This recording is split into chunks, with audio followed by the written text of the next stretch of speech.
Olá, caros cursistas! Estamos de volta para dar sequência ao nosso conteúdo. O assunto desta aula é sobre as técnicas e instrumentos na coleta de dados na pesquisa em educação. Qual das técnicas e instrumentos será mais adequada à sua pesquisa? Isso vai depender do foco e da abordagem, como mencionamos na aula anterior. É importante ressaltar que, para uma boa elaboração e produção do seu artigo, o planejamento é essencial. Deixar tudo para a última hora pode comprometer a qualidade do seu trabalho e, consequentemente, a avaliação dele. As técnicas e os instrumentos de pesquisa servem de suporte para responder adequadamente ao tema e problema e aos objetivos da pesquisa.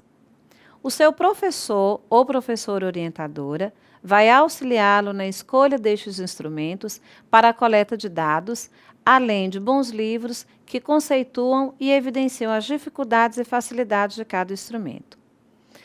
Para você que está iniciando no mundo da pesquisa, busque por orientações, mesmo que sua dúvida pareça de pouca importância. Seja sempre ético e cordial com todos os envolvidos, em especial com os sujeitos pesquisados. Para quem já está habituado a pesquisar, não há problema algum em elaborar a coleta de dados antes da fundamentação teórica. Mas, se não é o caso, é altamente recomendável que, primeiro, fundamente muito bem a sua pesquisa para depois ir a campo. Ao elaborar os instrumentos de pesquisa, observe e preze pela organização, apresentação gráfica, coerência e coesão. E essas duas últimas recomendações auxiliam no sentido de evitar interpretações distorcidas da realidade ou tendenciosas. Vamos então apresentar algumas das técnicas e instrumentos na coleta de dados na pesquisa em educação. A entrevista.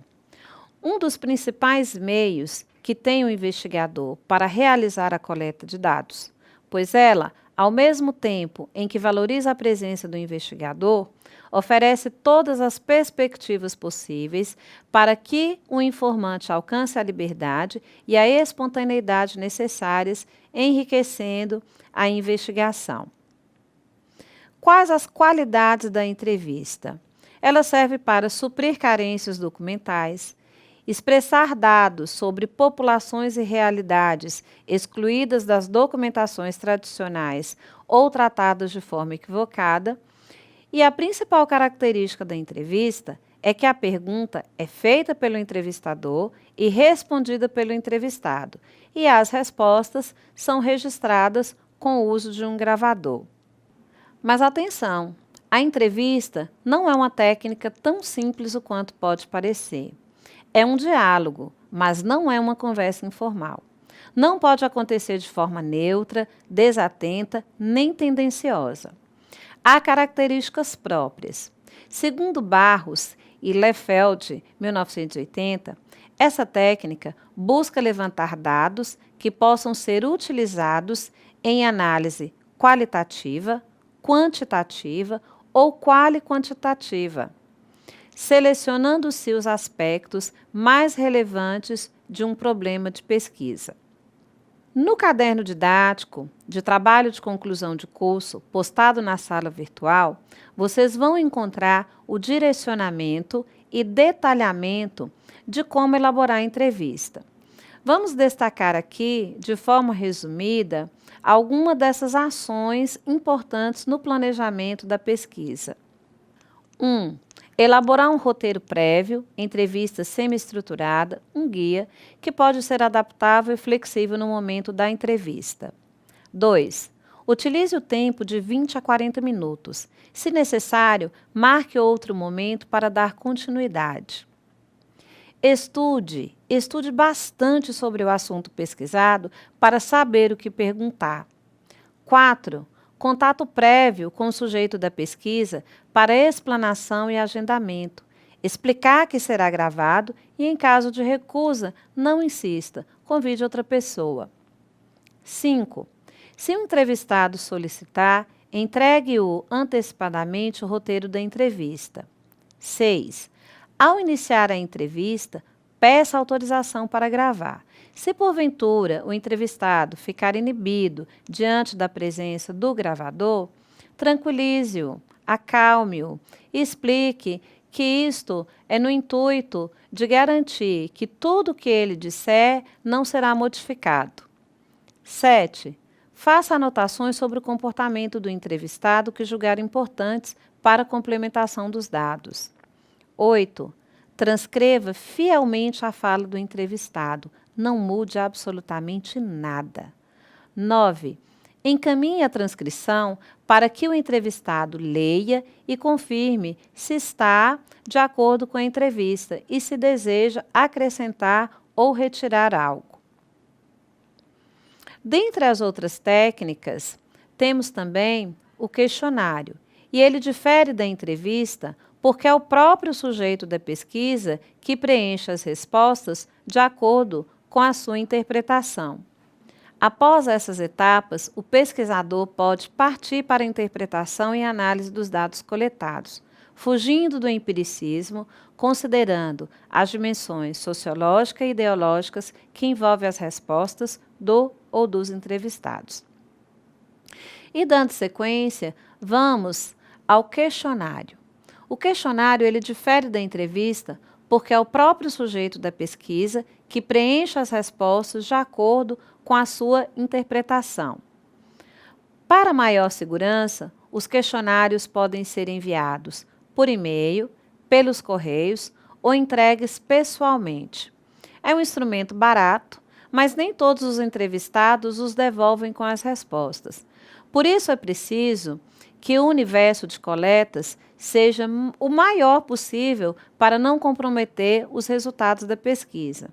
Agora, se o número de pesquisados for pequeno, melhor mesmo é utilizar a entrevista. Alguns cuidados ao elaborar o questionário: organização, conteúdo, tamanho das questões, clareza e tempo. Nesse caso, o tempo aqui se refere ao que será utilizado para que o sujeito responda às questões. Explicações exatas do que se trata a pesquisa e o público-alvo. O questionário pode ser um excelente instrumento de pesquisa se for bem elaborado e destinado ao público condizente com a pesquisa. As questões podem ser abertas ou fechadas ou mescladas. Enquanto a questão fechada limita o pesquisado a responder, a questão aberta amplia a liberdade. Agora, mesclando as duas opções, o pesquisador obtém um levantamento muito mais amplo das informações desejadas. Cuide para que o tempo de responder o questionário não ultrapasse 20 minutos para não desmotivar ou induzir a respostas rápidas e superficiais. Outro detalhe importante é conhecer o seu público-alvo, pois não vai funcionar, por exemplo, se for aplicado a um grupo de pessoas analfabetas ou de crianças. Existem sites que oferecem a possibilidade de elaborar o seu questionário online e enviar o link para os pesquisados. À medida que vão sendo respondidos, há opções de o próprio programa fazer a filtragem das respostas e tabular os dados. Se optar por essa ferramenta, há sites que oferecem esse serviço por preços bem acessíveis, mas se quiser fazê-lo pessoalmente, utilize o formulário.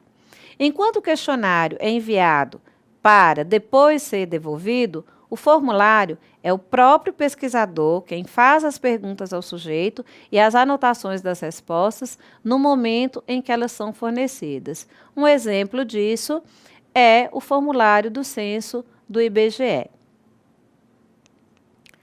A observação, outra técnica de coleta de dados, não é simplesmente olhar, mas significa aplicar atentamente os sentidos a um objeto para dele adquirir conhecimento claro e preciso, pois alguns objetos de pesquisa não podem ser coletados de outra forma, sendo ela, nesses casos, imprescindível à pesquisa.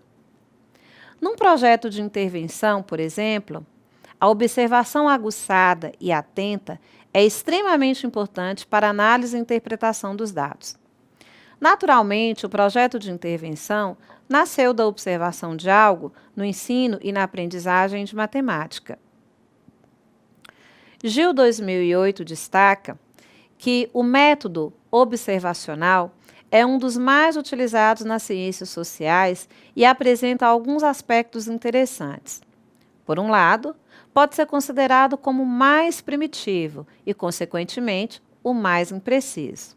Mas, por outro lado, pode ser tido como um dos mais modernos, visto ser o que possibilita o mais elevado grau de precisão nas ciências sociais.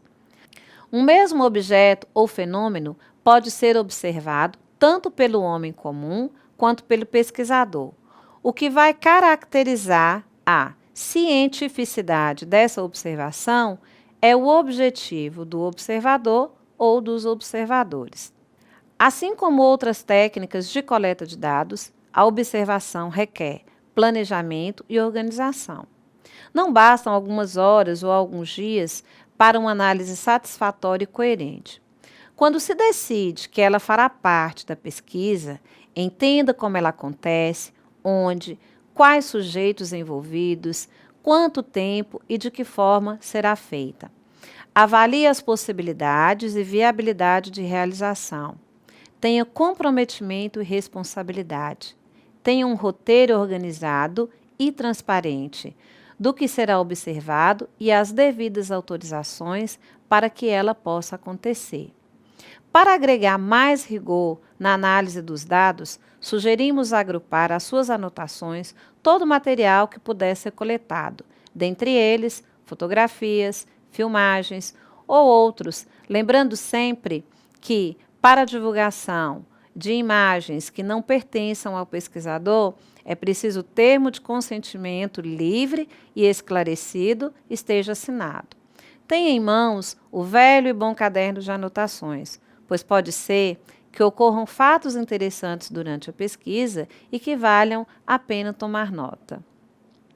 Um lembrete importante é que durante as observações, registre dia e horário em que elas foram feitas.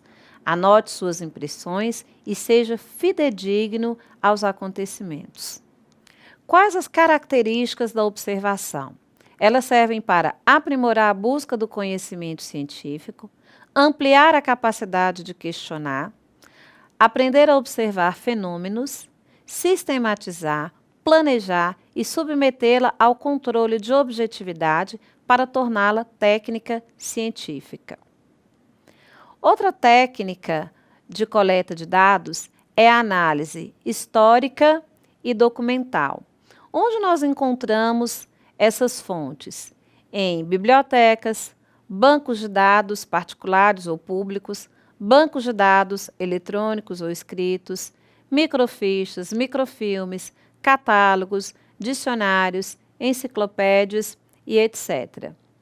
Na área da educação, fontes documentais históricas podem ser, entre tantas, diários de classe, cadernos de planejamento, projetos pedagógicos, projetos político-pedagógicos, históricos dos alunos, dados eletrônicos de resultados parciais e finais de aprendizagens, entre outros. Você pode utilizar alguns desses documentos para comparar. Por exemplo, se as recomendações para o ensino de matemática há 10 anos permanece igual ao atual ou em que aspectos se modificaram. Outro exemplo, analisar os índices de alunos que efetivamente concluíram o ensino médio, dominando os conteúdos de geometria e cálculos no ano de 2017, comparado aos índices de 2016, e assim, analisar se houve progresso ou retrocesso naquela unidade de ensino. Mas atenção! Na pesquisa documental, o trabalho do pesquisador precisa de muito mais cuidados, pois os documentos não passaram antes por nenhum tratamento científico. Utilizar fontes documentais requer roteiro, organização, planejamento, assim como as demais técnicas. A análise de conteúdo é analítica e descritiva. Prevê a interpretação e a análise dos dados tabulados. Tratamento qualitativo dos dados. Comparar e confrontar dados e provas com o objetivo de confirmar ou rejeitar a hipótese ou as hipóteses ou pressupostos da pesquisa. A análise de conteúdo não é uma técnica de interpretação de texto. Ao fazer a análise dos dados, sob nenhuma hipótese, o pesquisador pode modificar a fala dos pesquisados, ou, como diz no jargão popular, colocar palavras na boca dos sujeitos. A função da análise de conteúdo é compreender criticamente sobre o fenômeno investigado e descrevê-lo, fundamentando à luz dos estudos já existentes. Muitas vezes é preciso recorrer novamente à revisão da literatura para não perder o caráter científico que lhe é próprio. Como nas outras técnicas apresentadas, dispensa delongar sobre organização e planejamento. Relembramos novamente que todo o conteúdo abordado até aqui utilizamos como suporte referencial o caderno didático da disciplina, o e-book de metodologia do trabalho científico e as diretrizes para a apresentação de trabalhos no âmbito do Instituto Federal do Norte de Minas Gerais, o IFNMG. Um abraço a todos e até a próxima aula.